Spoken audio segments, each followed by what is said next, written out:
This is natural gas, surging and boiling out of the sea as man begins to harness a massive new source of power. Only a couple of decades ago, natural gas was burnt away as a waste product of the oil industry. Now, nations throughout the world have joined the search for natural gas to drive their factories and generators and heat their homes and offices.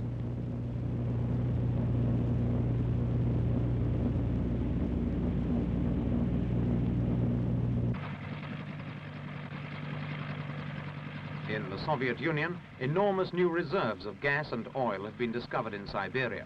Much of the heavy gear must be airlifted hundreds of miles to the drilling sites for lack of roads. But the Russians, faced with blizzards in winter and insect-infested swamps in summer, are determined to achieve the enormous yields they say the wells can produce. With enough pipelines, they believe Siberia could become a powerhouse for much of Europe, west as well as east.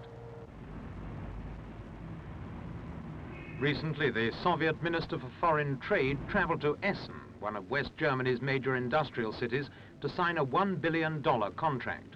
Under the terms of the deal, West Germany will get a 20-year supply of Siberian gas.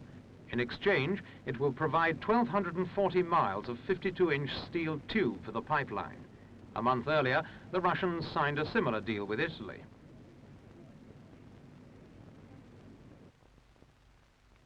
The toast to the trading deal, added to a growing list of contacts between West Germany and the Soviet bloc countries, cannot have gone unnoticed in East Germany.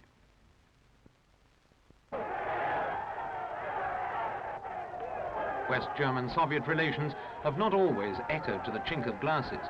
In 1953, when workers in East Berlin rose against the regime, Moscow joined East Germany in accusing the West Germans and their friends of fomenting the revolt.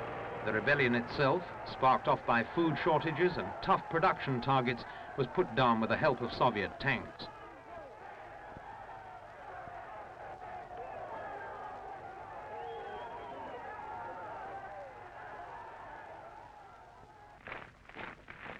When the Russians withdrew, they left an East German regime, headed now by Walter Ulbricht, stronger and more doctrinaire than before. East Germany, less than half the size of its western neighbor and still only beginning to emerge from the ruins of war, had a hard road ahead. While investment poured into West Germany, the East Germans barricaded themselves behind barbed wire and exhorted their people to build a new society under communism.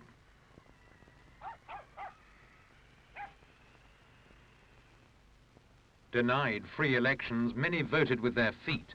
Out of a population of less than 20 million, more than 3.5 million men, women and children, including some of the country's most promising scientists and young workers, fled to the west through the open frontier in Berlin. They placed the regime in an impossible situation. And so one summer day in 1961, the people of Berlin awoke to find their city cut in two by 28 miles of concrete and barbed wire. The wall, with its checkpoints and watchtowers, had come.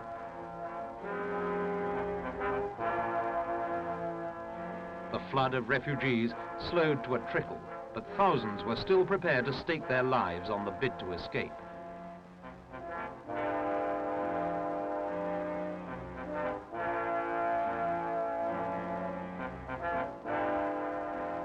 The wall completed what the so-called Iron Curtain had begun, the division of European peoples into separate political and economic camps.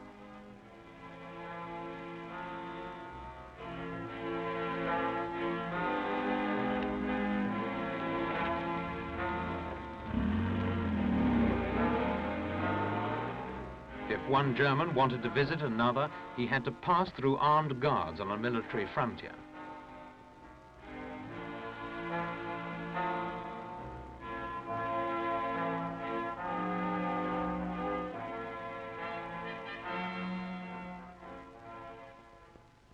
Meanwhile, the West Germans were already creating what would later be called an economic miracle.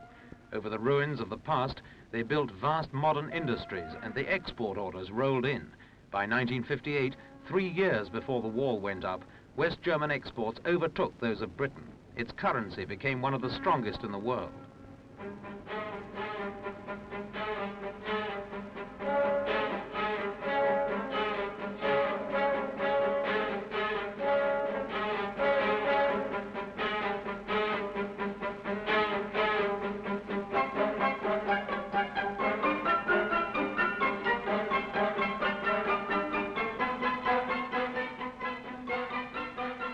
Volkswagens, the people's cars promised but not delivered in pre-war days, rolled off the production lines by the million. They were in enormous demand both at home and abroad. In 1968, 1.5 million were built and over 1 million were exported. The Volkswagen factory is powered by natural gas. In the future, some of it could come from Siberia.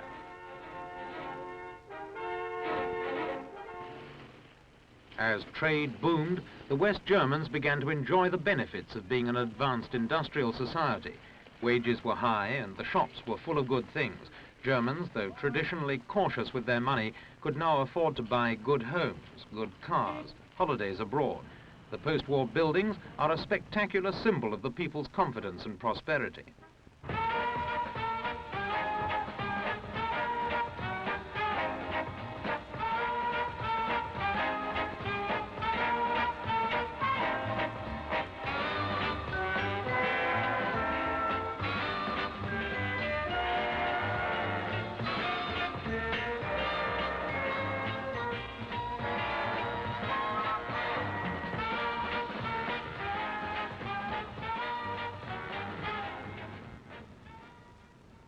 The people of East Germany, though faced with power and labour shortages, have achieved their own economic miracle.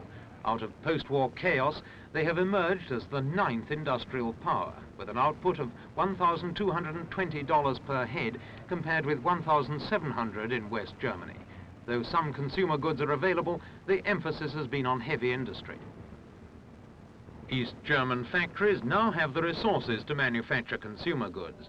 But under their existing trade relationships, the East Germans are obliged to make most of their manufactured goods for export to the Soviet Union and other Eastern European countries in exchange for raw materials. 3/4 of their exports go east, only 1/4 to the markets of the outside world.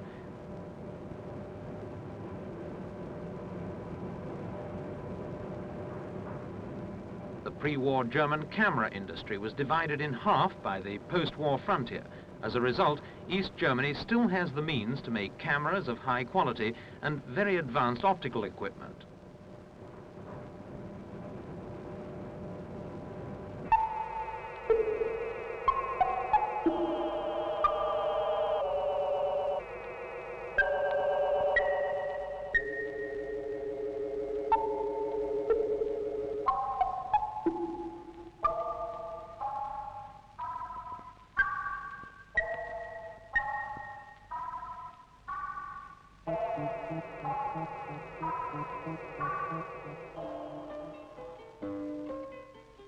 The communist regime does not hesitate to draw on an aristocratic heritage, as in the Meissen porcelain works, whose delicate products earn valuable foreign currency in a harshly competitive world.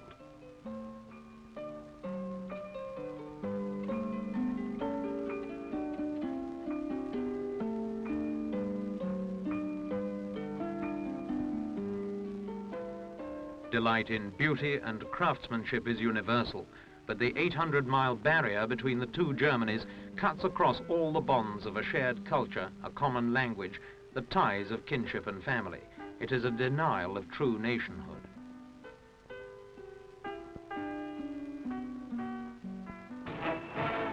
At the recent celebrations marking the 20th anniversary of the German Democratic Republic, the East Germans felt they had much to be proud of. They've struggled hard for what they have, and their standard of living, though perhaps 1/3 lower than in West Germany, is the highest in the communist world. Politically, they've made less progress, their leaders seemingly haunted by the presence of another Germany beyond the frontier. Mr. Ulbricht stands by his demand for full recognition of East Germany as an independent state. The West German Chancellor, Willy Brandt, speaks of 2 states within one German nation.